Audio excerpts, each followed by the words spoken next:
Olá pessoal, meu nome é Brian Starley e atualmente sou monitor da disciplina de trabalho de conclusão de curso 1, orientado pela professora Franciele Silvestre Werner. E hoje vamos esclarecer algumas dúvidas a respeito da modalidade de relatos de caso. E essas informações e esclarecimentos serão feitas baseadas na Carta Circular número 166 de 2018, que tem como objetivo o esclarecimento sobre a tramitação de relatos de caso. Primeiramente, precisamos entender o que é um relato de caso, qual que é essa modalidade de estudo. O relato de caso, ele é a modalidade de estudo que pode ser proveniente tanto de uma prática cotidiana como também de uma atividade profissional. É a modalidade de estudo onde nós não vamos ter um grupo controle. Ele é um estudo descritivo narrativo. Ele tem um delineamento descritivo. E qual que é a finalidade desse estudo? O relato de caso, ele tem a finalidade de destacar algum fato que seja inusitado ou algum fato que seja relevante e que possa sim servir de hipótese e objetivos para novos estudos. Tão importante como saber o que é um estudo de relato de caso é também conhecer o que não se enquadra nessa modalidade. Essa carta circular nos traz tópicos como descrições de novos procedimentos, de novas técnicas cirúrgicas, de novos dispositivos e de novos medicamentos, onde esses pontos eles não se enquadram nessa modalidade de estudo, eles não se enquadram em um relato de caso, pois o relato de caso ele não tem um objetivo experimental. Um tópico muito importante e uma dúvida muito frequente é sobre os riscos. O relato de caso ele é isento de riscos? Não, o relato de caso ele não é isento de riscos. Como eu disse anteriormente, o relato de caso ele é proveniente ou de uma atividade cotidiana ou de uma atividade profissional. E ele é sim um estudo que pode apresentar riscos, sejam esses riscos mínimos ou riscos maiores. Um desses riscos é a quebra do sigilo, é a quebra da confidencialidade, que pode ocorrer desse modo a exposição dos dados, como a imagem e identificação do paciente, e isso sem o seu consentimento. E desse modo, essa quebra de confidencialidade ela pode acarretar danos, sejam esses danos materiais ou danos morais. E esses danos podem afetar tanto o participante como também a terceiros.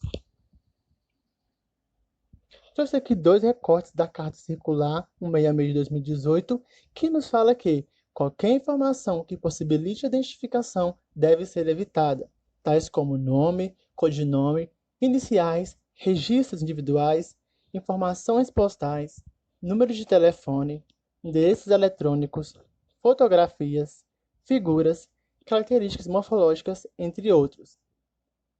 E não é permitida qualquer forma de identificação do paciente sem o seu consentimento. Em situações em que o relato ele requer o uso da imagem do participante, como proceder? Então é preciso que você obtenha autorização do participante, e isso se consegue por meio do termo de consentimento livre e esclarecido, também conhecido como TCLE. Por meio desse termo, o participante irá assinar, permitindo assim o uso da sua imagem. E nesse termo deve conter informações como os riscos envolvidos, assim como as medidas para atenuar esses riscos e as formas de reparação para eventuais danos, assim como a garantia do sigilo e de confidencialidade, escrito de uma forma clara. E nesse termo deve-se ter também o reconhecimento da possibilidade de buscar indenização devido a alguma eventualidade de danos. Em alguns casos, faz também necessário o uso do termo de assentimento, quando o participante, por exemplo, for uma criança, um adolescente ou legalmente incapaz. Em relação à submissão na plataforma Brasil, são consideradas duas modalidades, e isso a critério do pesquisador, podendo submeter como relatos de caso ou como projeto de relatos de caso.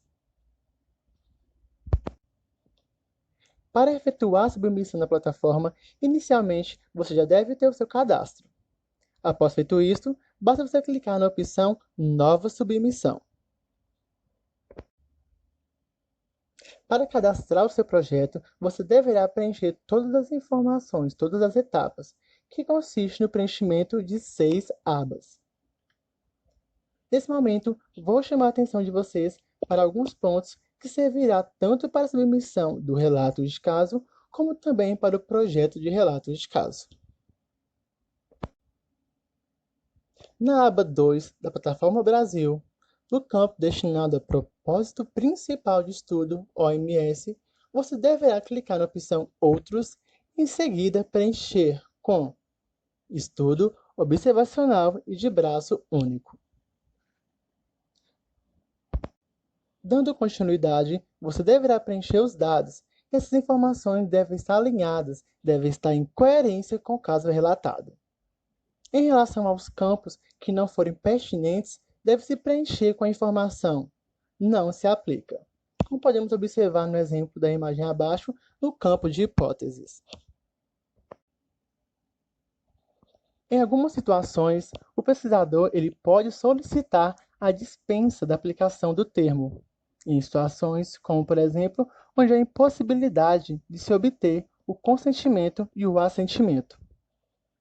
Desse modo, o pesquisador deve solicitar a dispensa da aplicação do termo, apresentando uma justificativa que seja pertinente.